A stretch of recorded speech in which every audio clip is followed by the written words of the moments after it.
¿Por qué le empezaste? ¿Cómo fue ese momento que tú dijiste yo quiero emprender? Porque al final del día es un emprendimiento, ¿no? Dependiendo de arte, pero es un emprendimiento porque tiene que ser sustentable de alguna manera, sostenible. Son esas cosas guardadas que tenemos siempre, que un día dije ya, o sea, o lo hago o lo hago.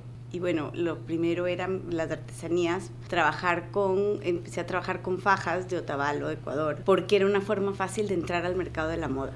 Claro. Era una universidad, un aprendizaje empírico en este camino que uno recorre en la moda, que es difícil. Es difícil. Y complejo, a pesar de ser muy gratificante. Sí, es muy curioso porque es como siempre lo hablamos aquí, al final del día, o sea, todo mundo se viste para salir de su casa, o sea, es una de las cosas más básicas y más humanas. Aquí tenemos a Mireia Gómez de la Torre, que tiene dos marcas, no una. Una que empieza y luego la otra que va complementando. Tiene dos marcas de indumentaria de diseño, Tarash y Ampersand. Bienvenida, Mireia. Hola, Debbie. Gracias. Dos marcas, no una, dos. Mira tú. Primero, para la gente que no te conoce, ¿quién es Mireia? Bueno, soy una ecuatoriana que vive en Panamá, italiana de nacionalidad también, amante de la moda y de las artesanías. ¿Siempre te había gustado? Siempre, desde chiquita me encantaba. Toda la vida trabajé, o sea, hice eso, jugué con ropa, hice ropa de chiquita y eso, mercadóloga de profesión. Claro, porque tú te dedicaste muchos años a otra cosa. Yo me dediqué toda la vida, digamos, a mercadotecnia y luego a la familia. Y hace pocos años empecé esta aventura de moda. ¿Por qué le empezaste? ¿Cómo fue ese momento que tú dijiste yo quiero emprender? Porque al final del día es un emprendimiento, ¿no? Dependiendo de arte, pero es un emprendimiento porque tiene que ser sustentable de alguna manera, sostenible. Son esas cosas guardadas que tenemos siempre, que un día dije ya, o sea, o lo hago o lo hago. Y bueno, lo primero eran las artesanías, empecé a trabajar con fajas de Otavalo, Ecuador, porque era una forma fácil de entrar al mercado de la moda. Claro. Era una universidad, un aprendizaje empírico en este camino que uno recorre en la moda, que es difícil. Es difícil. Y complejo, a pesar de ser muy gratificante. Pero sí, es muy curioso porque es como siempre lo hablamos aquí, al final del día, o sea, todo mundo se viste para salir de su casa, o sea, es una de las cosas más básicas y más humanas, así como uno come, uno se tiene que poner ropa para protegerse afuera y para cubrir su cuerpo. Entonces, pero a la misma vez, ser exitoso en esta industria, especialmente cuando lo mezclas con la parte creativa, porque una cosa es la ropa de Don Francisco, que era ropa lo más probable hecha en Asia, que se vendía fast fashion, y otra cosa es crear unas piezas, tener un ADN, tener algo que contar, una historia que contar, obviamente con otros precios, con otro tipo de, digamos, slow fashion, como se le dice. Así que esto es todo otro mundo. Que bueno, obviamente tú al venir de la mercadotecnia, quizás esa parte de cómo contar esa historia la tenías quizás un poquito más, no asegurada porque siempre cambia, pero quizás como que entendías un poco más esa parte, que es lo que muchas veces para algunos diseñadores es lo más difícil. Bueno, no sé, yo creo que más que contar la historia es ser real en tu historia. Exacto. O sea, más allá de me invento algo, no. Yo soy una marca de slow fashion 100%. Voy a seguir así y creo que con mis dos marcas me mantengo en ese mundo porque hay una responsabilidad.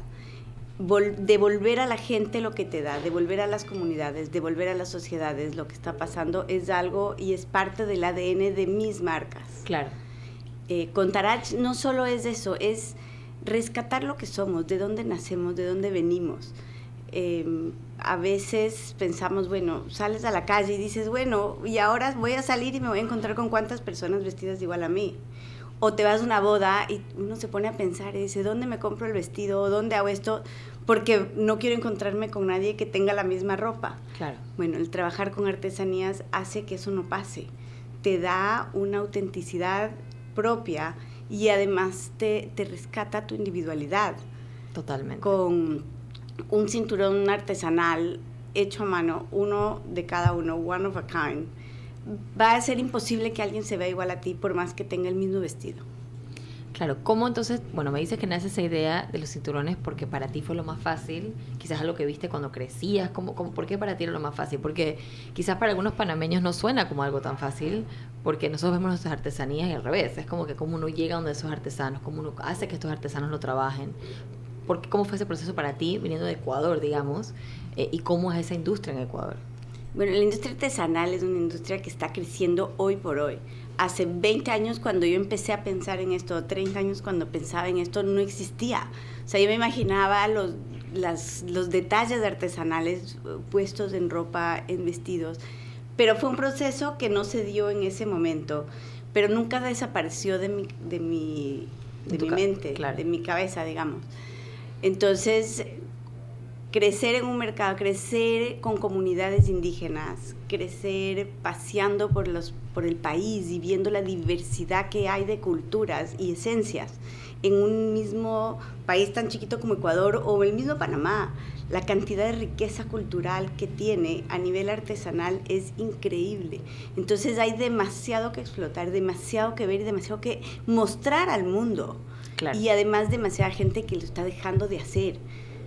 Porque si nos ponemos a pensar en la masificación y todo eso, nos encanta, es la vida actual. Claro. Sin embargo, se está perdiendo la esencia. Los pueblos ya dejan de ser, uno ya no ve comunidades vestidas con su traje típico o con su individualidad, sino que ya todo el mundo usa el mismo jean, la misma blusa. No es que esté mal, pero se va perdiendo la esencia de los pueblos. Entonces, ¿hasta dónde vamos a llegar con eso? Cuando uno sale ya no hay diferencias. Mira que es bien interesante eso. Yo lo hablaba ayer en una invitación que tuve a un podcast del tema del lujo y lo que significa el lujo realmente hoy en día. ¿Qué considera cada persona que es el lujo? Si es un tema monetario, o si es un tema de calidad, o si es un tema de trabajo artesanal. Entonces decía, yo siempre doy ese ejemplo, lo doy con mis estudiantes, lo doy con todo el mundo, que uno dice, no, bueno, comprar diseño local o comprar quizás una pieza artesanal me va a costar caro. Digo, ok, pero si tú vas a cualquier tienda de estas de fast fashion, que hoy en día no son tan baratas, porque no lo son, okay, hablando de las más populares, digamos. Así es. Tú vas y te compras durante el año, durante 3 meses, ni siquiera durante 3 meses, 3, 4 piezas, que algunas sí serán útiles porque quizás serán, qué sé yo, básicos que vas a utilizar todo el tiempo, ok, algunas no serán útiles, serán cosas de tendencia que te las vas a poner 3 veces y después te aburres, y te cuesta lo mismo que te costó comprarte una pieza de diseño local, de mejor calidad, más atemporal, algo como tú dices, único, que otra persona no va a tener lo mismo.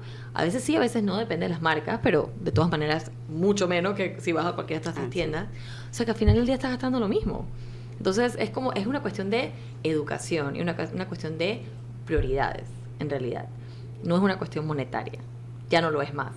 Quizás antes lo era, hoy en día no lo es, a menos que, claro, hay tiendas, sí los hay, en ciertos lugares que son mucho más baratas, pero eso ya es otro tipo. Estamos hablando de las más famosas, las más en tendencia, que te traen las tendencias día a día y que te venden un estilo de vida, porque tú entras a estas tiendas y tú sientes que estás comprando algo de súper calidad por cómo te venden todo, hablando de mercadotecnia, ¿no?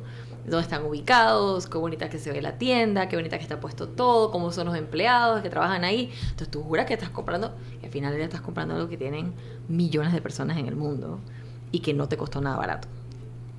Y que además no te va a durar. No te va a durar. Porque dura 4 meses y a los 4 meses de usarlo lo tienes que regalar, botar, y lo único que haces es sigues contaminando. Sí. Porque además no se puede reutilizar y no se puede a menos que hagas upcycling, pero entonces el upcycling es otra cosa. El upcycling con una pieza que no es de calidad no lo puedes hacer. Mira. O sea, para hacer upcycling tienes que tener calidad. Tiene que durar, claro. No puedes desintegrarse, digamos, en el proceso. Entonces, digo, aquí no estamos como para decirle a la gente, no compre más. O sea, todo el mundo aquí compra fast fashion, yo compro, o sea, no. Pero sí es un tema de entender lo que uno está haciendo y dejar de decir eso de, es muy caro, no lo puedo pagar. No, sí lo puedes pagar, deja de comprar en estos lugares por 3 meses y lo vas a poder pagar. Y entiendes de dónde... o sea, es tan simple como y entiende de dónde viene esa pieza. O sea, si uno piensa que cada pieza tiene una historia y trae una energía, sí. Una pieza hecha después de que hay un maltrato a las personas que la fabrican, también trae su historia. Totalmente. Versus una pieza que lo que está generando es bienestar. ¿Sabes? Esa es mi teoría más allá de la moda o de lo que lucimos, ¿no? Uy, sí, totalmente. Otro día vi un video también bien interesante, una chica que hablaba de que la moda y el feminismo, ¿no? Como, y bueno, históricamente sí, la moda ha estado muy conectada con eso en términos de simbología, pero decía, ¿cómo tú puedes hablar de la moda y el feminismo cuando compras en lugares que destruyen a la mujer en fábricas y en lugares. Y fue como que, wow, that's deep. O sea, claro, hoy en día en las redes sociales hay de todo, obviamente, pero me parecía interesante su approach, pues su ángulo, como diciendo, en verdad entiende qué es lo que estás comprando, entiende qué estás comunicando, porque de nada sirve decir que tú eres feminista porque te vas a poner lo que te da la gana y porque tú, sabes, llevas tu bandera de que yo me he visto como yo quiera y que nadie me va a decir qué hacer con mi cuerpo, pero al final le estás comprando en un lugar donde en una fábrica a las mujeres le pagan 2 centavos la hora y, sabes, las hacen trabajar 16 horas al día. O sea, ¿cómo es eso feminismo? O sea, hay que hacer una pausa y pensar en lo que vamos a comprar. Y bueno, aquí nos están viendo también online, pero para personas que están escuchando y no están viendo el hermoso cuello que tiene puesto Mireia, para que describas qué es eso de trash, o sea, cómo son esos cinturones, cómo empieza eso, cómo es el proceso, digamos, de diseño de esas piezas. Ok, el proceso de diseño empieza con una faja. La faja se crea en un telar de madera por unas comunidades indígenas. En mi caso, trabajo con comunidades indígenas de Otavalo, pero hay miles de culturas que utilizan fajas. Claro. En el Asia, en el África, en todas partes.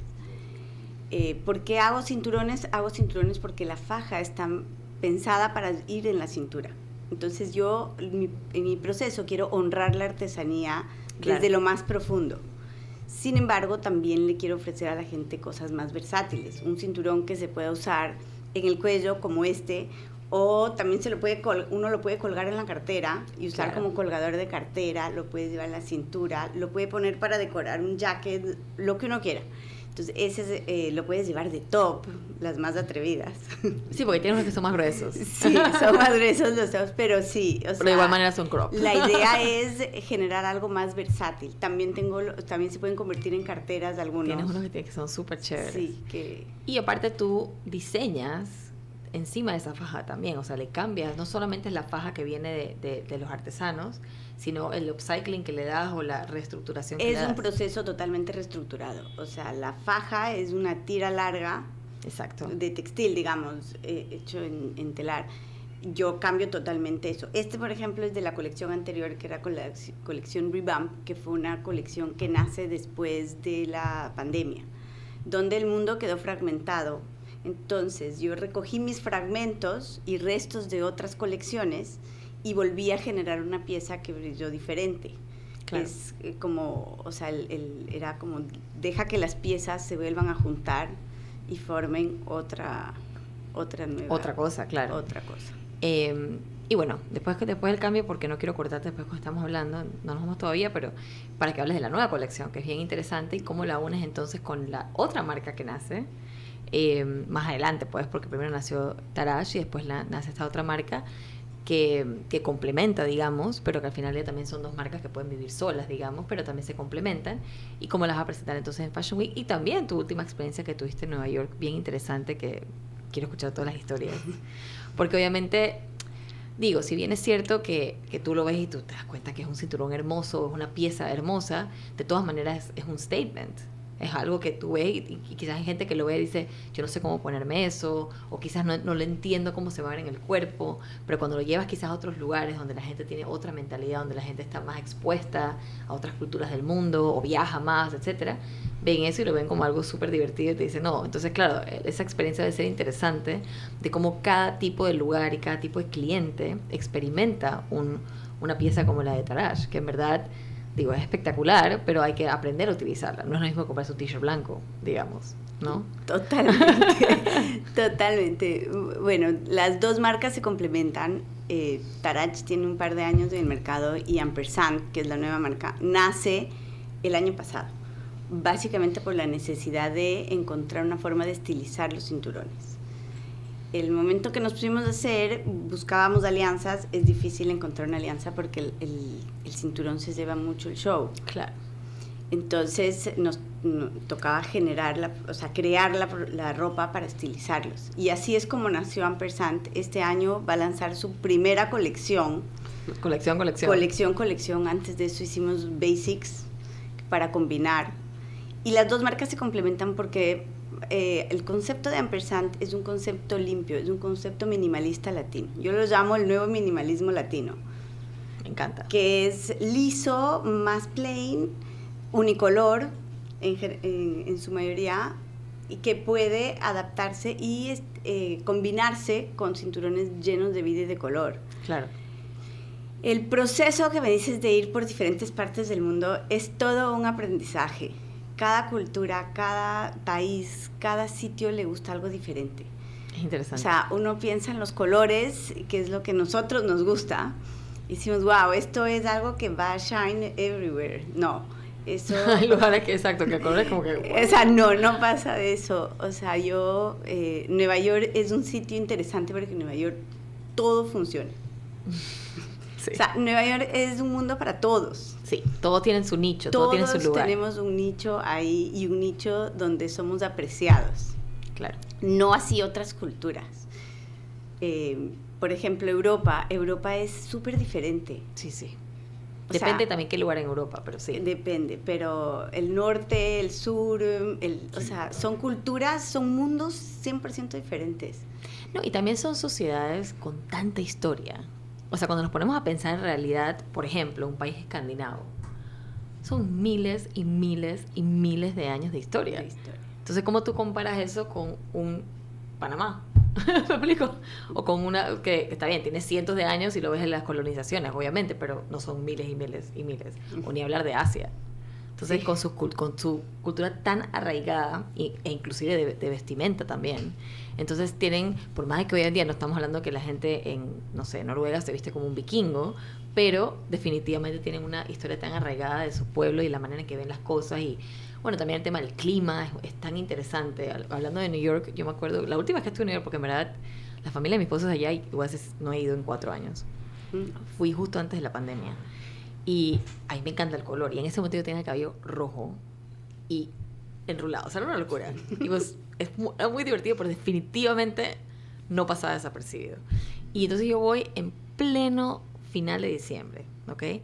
Y por alguna razón que en verdad yo no sé por qué. Yo no sé si es un tema de practicidad, un tema de depresión, no sé qué. Pero la gente se viste negro. O sea, todo el mundo estaba vestido de negro.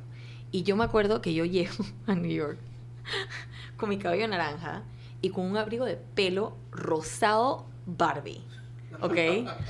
Y yo andaba por esas calles de Nueva York así como un... Pero no era a propósito, simplemente así soy yo. Y yo no te puedo explicar. O sea, todo el mundo me paraba por la calle. Y mi esposo se moría de risa, mis hijos se morían de risa porque todo el mundo decía, oh my God, claro, porque claro, literalmente era como un highlighter, era como un resaltador. Sí. Y yo me acuerdo que yo no cuando empaqué no pensaba en eso, o sea, no era como que, ay, voy a resaltar, era cuando llegué yo y me estaba caminando por la calle y digo, y eso fue lo que me pasó también en Bogotá, que yo creo que lo conté aquí. Yo voy a Bogotá pensando, o sea, normal, con mi ropa normal, todo el mundo de negro, todo el mundo, y yo andaba caminando, y me acuerdo mis hermanas se morían de risa. Y yo les dije, yo llego el primer día, y el primer día yo pensé que estaba bastante muted comparado. Y la gente así dije, como si yo fuera un bicho raro.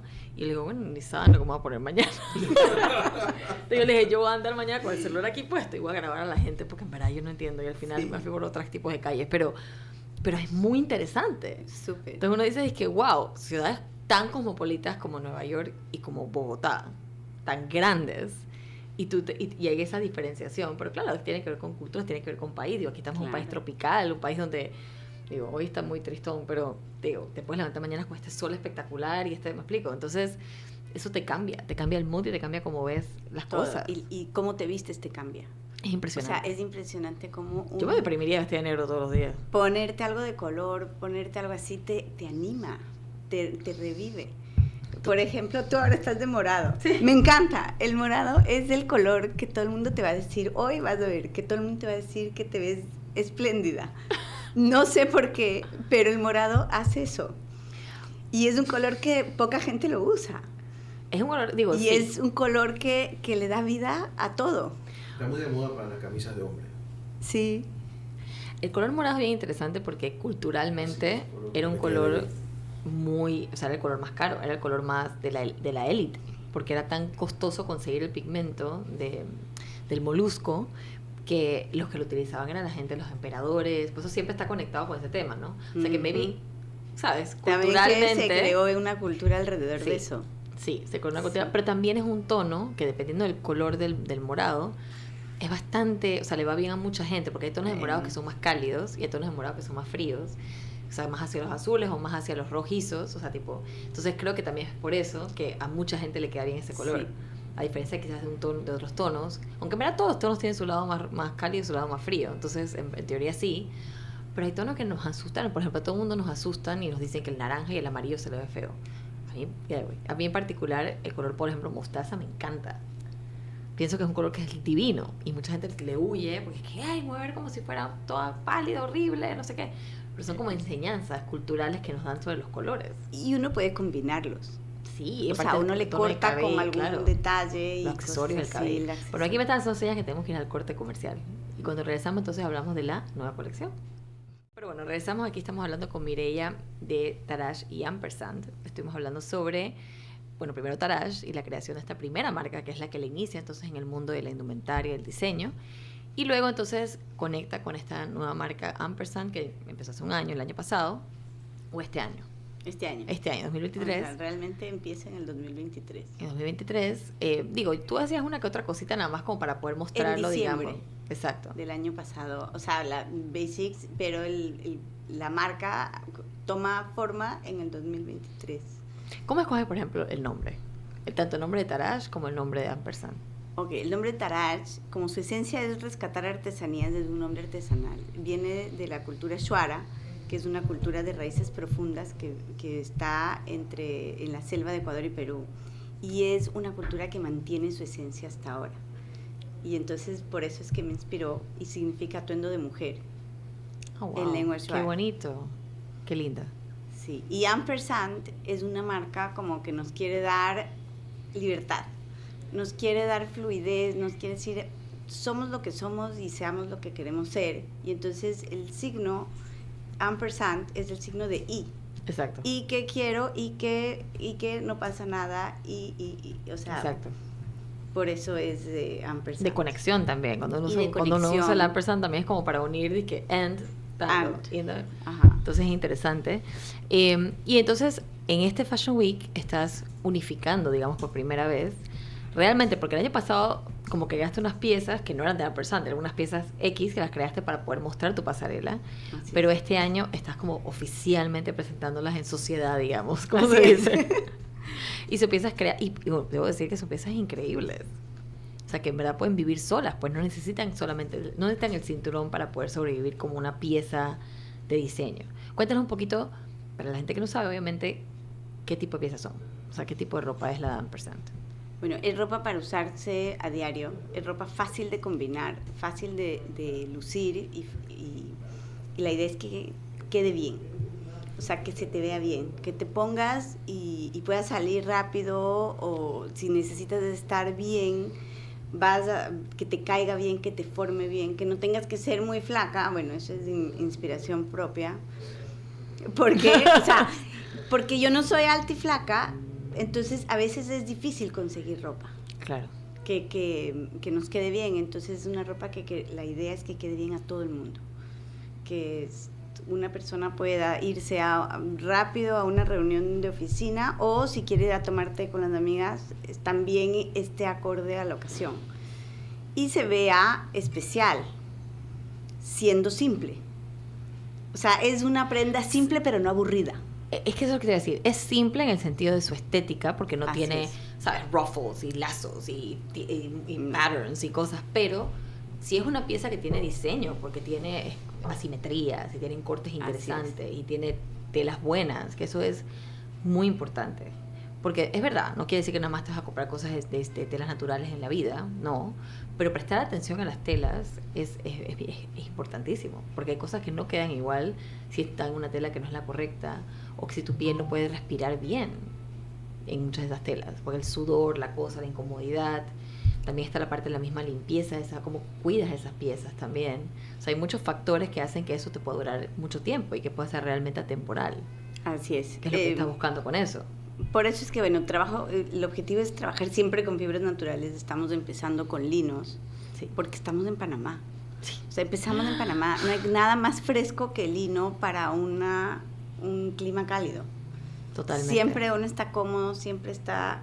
Y además, si se arruga, no importa. porque es parte Es parte del estilo. del estilo de lino.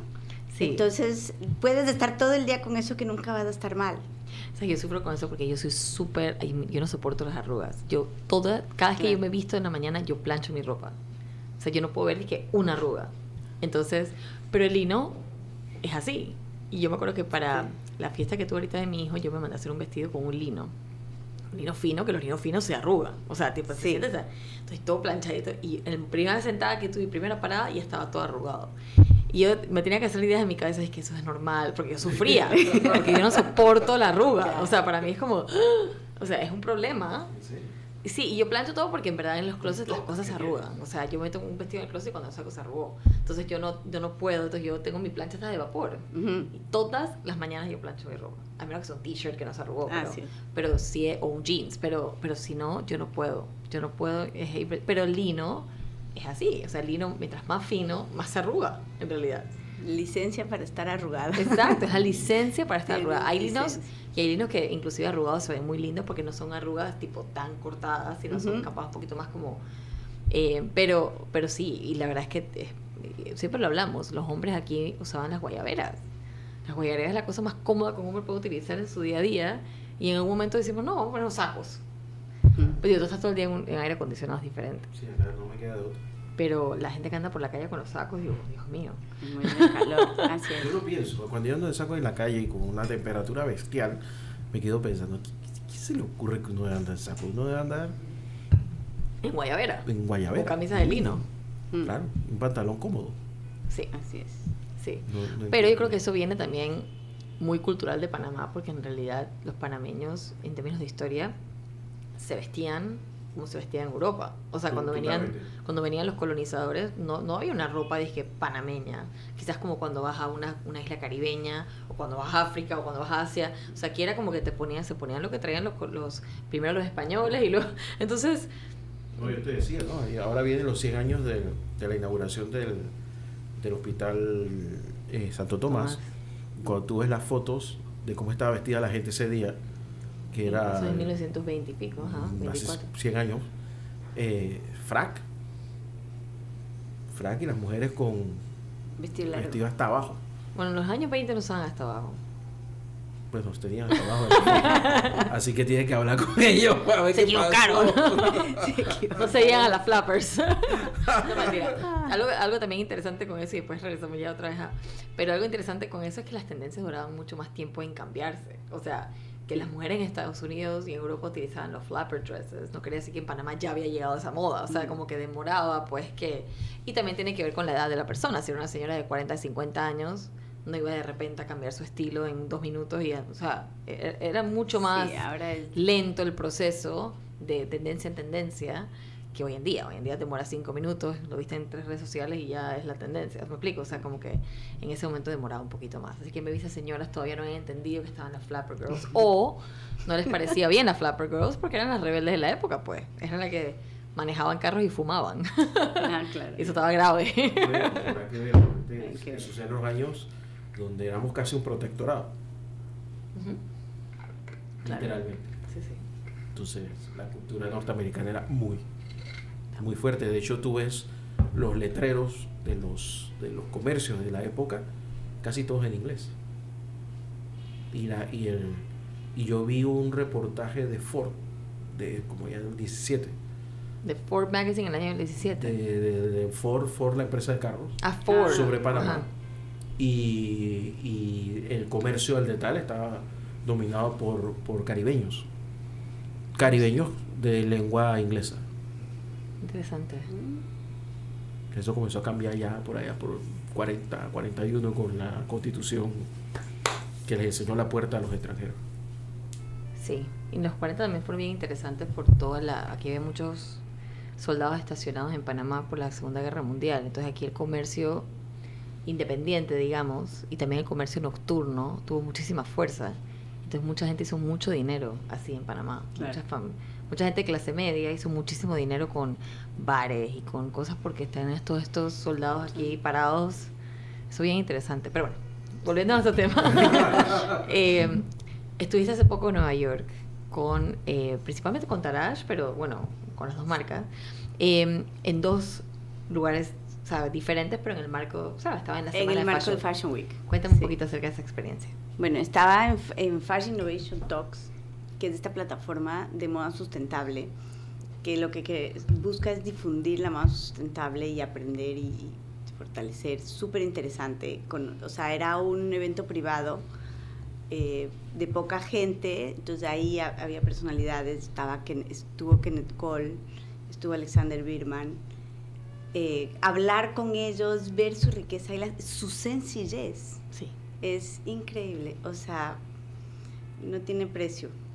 Y luego de eso estaba en la plataforma Flying Solo, que es una plataforma para diseñadores emergentes de todas partes del mundo, donde se presentan muchos diseñadores, pocos looks de cada uno, y se abre el espectro a entrar al Fashion Week de Nueva York. ¿Cómo fue esa experiencia para ti? O sea, ¿qué persona, aparte de conocer a un Kenneth Cole, qué otro tipo, o sea, qué feedback de conocer gente de otros países, otros diseñadores, qué te llevaste con eso? Súper interesante. O sea, uno aprende demasiado y aprende muchísimo de la experiencia de otros también. Claro. Y de la vivencia con otros, del compartir, mirar las cosas desde otra perspectiva y en cierta forma saber que todos estamos pasando por lo mismo. Claro. Que o sea, son muchas marcas que se ven muy grandes, pero igual van día a día. Y quién sabe si un día hacemos una colaboración o cosas así, ¿no? Eso es lo que yo... Abre puertas. Sí. O sea, es increíble una marca como, o sea, Alexander Birman con Schultz, con todo eso, que quiera hacer una colaboración con marcas pequeñas como nosotros. Claro. O sea, es amazing. Bueno, también te dice mucho de la personalidad, el character, y yo sí pienso que tiene mucho que ver con el éxito, pues, porque cuando uno está abierto a trabajar en comunidad y entiende que uno vive en una comunidad y con otros, en un entorno, y que uno no vive solito. Así es. Que es lo que pasa muchas veces con los artistas, porque al final del día los diseñadores son artistas. Entonces, con muchos artistas, especialmente los que realmente hacen piezas, digamos, de que custom made o cosas muy artísticas, que no son más comerciales, viven en su mundo, pues. Entonces, para ellos es como que yo vivo en mi burbuja, sí, sí. No quiero que nadie me mire lo que yo hago, no quiero compartir con nadie, y al final del día tú vives en comunidad, como en sociedad, tú no vives. Entonces, eso es súper importante. Como yo siempre digo, nadie inventó la rueda, o sea, todo se ha visto de alguna manera. La cosa es que tú le pones interesante, pero hay mercado para todo el mundo. O sea, por más de que tú puedas vender quizás algo parecido a otra persona, por ejemplo, en personas que son vestidos de lino, otras personas venden vestidos de lino, tú vas a tratar de hacerlo lo más auténtico posible, pero al final del día hay otras personas que venden vestidos de lino, y no tiene nada de malo. La cosa es encontrar ese público tuyo, cómo ganas, cómo cuentas esa historia con tu público, y otra vez, esa persona te puede comprar a ti, y maybe los pantalones se los compra a otra persona, y maybe y no tiene nada de malo. Entonces es importante esa actitud, pues la que te abre a conocer otras personas, a ser mucho más humano. Y eso es lo que muchas veces pasa con las industrias creativas. Sí. Es como que, ¿sabes? No me miren, no me toquen. Claro que no es así, uno tiene que estar ahí, mostrarse lo que es y bueno, y apoyarse. Y apoyarse y completarse. O sea, es lo que hacen mis dos marcas. Se complementan una con otra, pero también, o sea, son hermanas, pero viven solas. Un cinturón lo puedes usar con cualquier cosa, con un jean o lo que así, y una camisa o una blusa ampersand también. Se puede usar sola, sin el cinturón. Claro. Sí. No, y una persona no se viste solamente de una marca. O sea, muy poca gente. Hay gente que lo hará, pero es muy poca gente. O sea, por ejemplo, tú te vistes de diferentes marcas, diferentes cosas, diferentes. Entonces, así mismo tenemos que pensar. Y, obviamente, habiendo viajado mucho, porque no solamente viajaste a Nueva York, has viajado a muchas partes del mundo, has vivido en otros, obviamente eres de otro lugar del mundo, etcétera. Pero estás aquí en Panamá, tu marca, digamos, el día a día nace de Panamá. ¿Qué tú piensas hace falta en Panamá para la industria de la moda? ¿Qué estamos necesitando ahorita mismo? Querer moverla, nada más. O sea, Panamá es un sitio privilegiado. Panamá está en el centro del mundo, hay todo. O sea, es cuestión de atreverse y querer hacerlo, poner la mano de obra junta a trabajar y no tenerle miedo al costo de mano de obra. Porque lo que asusta, y cuando uno dice, no, Panamá es un centro que podría ser el centro productivo maravilloso, sí, que lo que uno oye es, no, el costo de la mano de obra es muy alto. No, no es muy alto. El costo de la mano de obra es la calidad que uno le pone. Una prenda de fast fashion sí no se va a poder hacer en Panamá seguramente, porque va a ser difícil competir con otros mercados, pero cosas buenas, cosas de calidad, funciona perfecto. O sea, yo desde que llegué a Panamá pienso que Panamá es el mejor sitio para montar cualquier tipo de industria. Mira. O sea, la verdad. Pero si comparamos con Ecuador, los sueldos son bien parecidos. Colombia tiene, o sea, sueldos mucho más bajos. Sin embargo, hay que movilizar la mercancía a otro lado. Aquí estamos listos. Ayer hablaba con un ejecutivo de otra industria, muy alto, muy alto, pero nació en Costa Rica. Me dijo exactamente lo mismo. Sí. No, ustedes no tienen idea dónde están. Es que es verdad. Muy egoístas con su país. Sí. Yo estoy 100% de acuerdo. 100%. Es impresionante, pero es que ese es el problema. Panamá siempre lo han sentido como un lugar de paso. Entonces, pero ya, me explico, lugar de paso hablando desde el canal de Panamá, desde la feria de Portobelo o sea, desde siempre. Y ya, o sea, es hora de poder empezar a crear lo propio. Ya no. Que existió en ciertos momentos, porque sí existía una industria antes de manufactura. Quizás era para mandar afuera, pero no importa. Eso es lo único que se podría decir que Panamá tiene un tema, en comparación, por ejemplo, con Colombia, con la cantidad de, ¿sabes?, habitantes, es que Panamá se queda chico en términos comerciales, en el sentido de que si vas a hacer una marca que quieres que venda mucho, Panamá al final del día es pequeño. O sea, sí tienes que exportar. Pero no importa, lo haces aquí y lo exportas al mundo. Tienes toda la logística del mundo para exportar desde aquí. O sea, así es. Eso es lo único que sí, no podemos compararlo con un Brasil o con un México, o sea, sí, no, lastimosamente no se puede abastecer todo, o sea, como que no puedes, si quieres tener algo que realmente sea masivo, Panamá no es el lugar para eso. A menos que sean cosas muy específicas. Perdón de que te interrumpa, pero ahí también tienes un punto a favor, el hecho de que no sea masivo. Claro. Es el sitio ideal para empezar. Exacto. No, porque aquí tienes para, o sea, un mercado de prueba, sí, en el que tienes menos riesgo que si empiezas algo en Brasil y tienes que abastecer un mercado de Brasil. Tú puedes empezar aquí, ir creciendo y luego salir. Exacto. O sea, aquí lo que hace falta, en comparación, por ejemplo, con Colombia, que en teoría lo están trabajando, pero hay que ver qué pasa con cambios de gobierno, y eso es la inversión gubernamental hacia las industrias. Porque al final del día, está bien que no todo se le puede decir al gobierno, pero en verdad lo que pasó en Colombia fue eso. O sea, el gobierno apostó por la industria creativa de la moda, invirtió muchísimo dinero, y así fue que se fueron generando. Yo creo que Colombia tiene un fenómeno adicional, que es el nivel educativo de la gente. El nivel de educación en Colombia es más alto que el resto de Latinoamérica. También. O sea, de nuestros países yo creo que el nivel cultural más alto. Entonces, eso le da a Colombia un paso adelante que el resto de nuestros países. Mi apreciación personal. Sí. Y con todo eso, como dices, los salarios son más complicados y la gente por eso sale corriendo de Colombia a buscar vida. Sí, claro, hay de todo, es verdad, quizás conseguir mano de obra, cierto tipo de mano de obra, al tener un nivel educativo diferente funciona, pero también hay tanta gente que darle trabajo a todo el mundo es complicado, eso también va por ese lado. Definitivamente nuestro nivel educativo en Panamá es complejo, es algo que hay que trabajarlo muchísimo y tristemente no es algo, porque tengo entendido, y me corroboras, Guillermo, si estoy mal, que no era así al principio del siglo pasado. No, por supuesto que no. Eso fue poniéndose peor después de que... Después del año 91. Eso no era así. No, para nada. Panamá era súper... O sea, las mejores universidades, casi de las mejores universidades de medicina estaban aquí. Yo estaba en un colegio público que se llamaba Francés. Sí. Teníamos laboratorio de todo. No, mi abuelo tenía público. O sea, mi educación es pública completamente. Entonces yo no sé qué pasó. Tengo una idea, pero sí pasó. Y queda claro cuándo pasó. Pero claro. ¿Por qué no está? Hay varias teorías. Pero yo creo que los países también evolucionaron más allá. O sea, íbamos todos iguales, de repente unos aceleraron más. Ojo. ¿Qué fue lo que pasó en Colombia? Sí. Metió importancia. Sí hay colegios en Panamá que dan una educación como colegios europeos. Sí. ¿No? O sea, hay 5 o 6 colegios que están a un nivel altísimo, podría decir incluso que más allá de Estados Unidos, a nivel europeo, a nivel de Inglaterra, pero así mismo cuestan. Está creando hay una charter school, creo que se dice, una escuela que creo que es la en Dara. Tengo entendido que hay una escuela pública en Panamá. La de Chorrera. Creo que es la que se llama Endara, ¿no? Creo que se llama Endara. Guillermo Endara. Que es una escuela de mérito. Es una escuela pública, pero que ahí entran estudiantes meritorios. Yo dije, eso tiene que haber más. Yo asumo que eso es alguien que está pagando por eso, obviamente. No sé si es la familia Andara o quién está pagando para que eso... Eso es gobierno. Interesante. Pero eso se hizo hace 2 gobiernos y la idea era que fueran 12.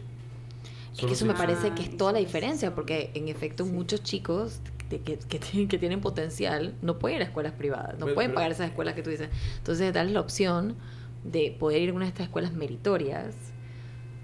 O sea, eso te aumenta el nivel. Yo creo que tiene mucho con el tema ese de abaratar la mano de obra, ¿no? Y ha sido un desastre. Ya.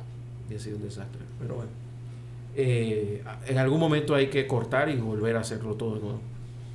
Digo, en general creo que el mundo está pasando por una crisis educativa seria. No, si tú ves el bueno, ranking, eso inspira mi colección. si tú ves el ranking de universidades, Vamos a hablar de eso, repítete que tú ves el ranking de universidades, preocupate porque no es un problema de Panamá, es un problema de América Latina, especialmente de Centroamérica y el Caribe. Y de Estados Unidos también. Sí, las mejores universidades, las primeras estaban en Estados Unidos, pero ya después de ahí te mandan un montón de universidades europeas y después aparecen otras de Estados Unidos.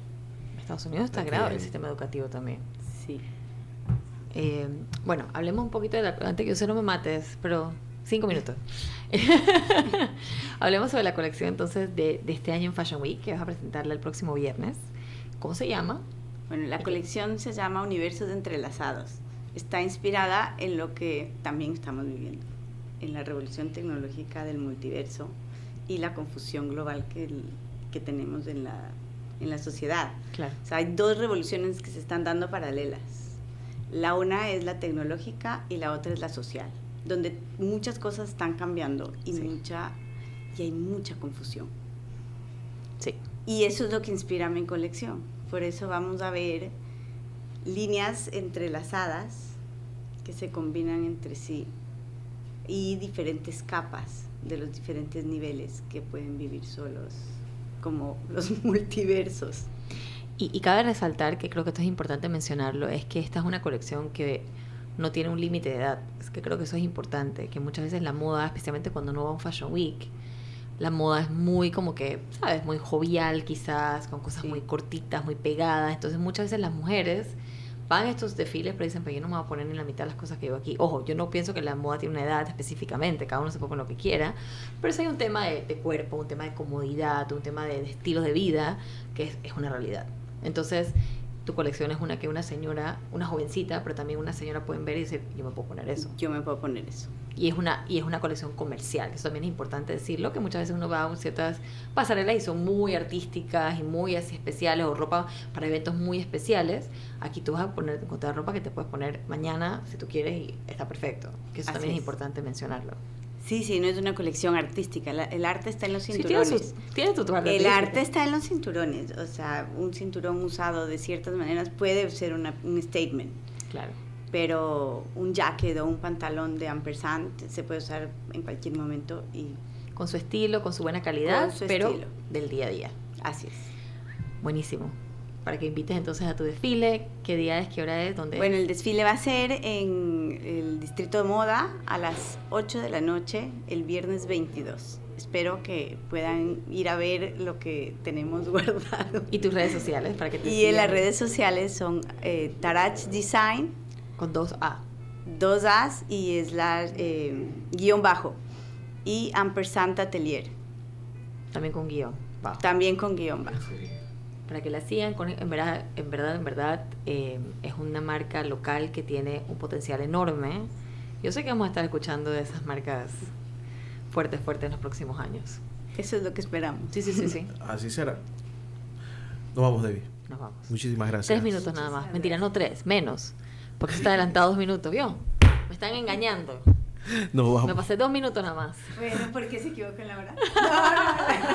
¿Viste la utilidad? ¿Viste la utilidad del reloj adelantado? ¿Estás viendo? La utilidad. Nos vamos. Vamos a la pausa y regresamos con más. Esta fue Debbie Kuzniewski con Estilo Humano aquí en la mañana por Radio Ancon.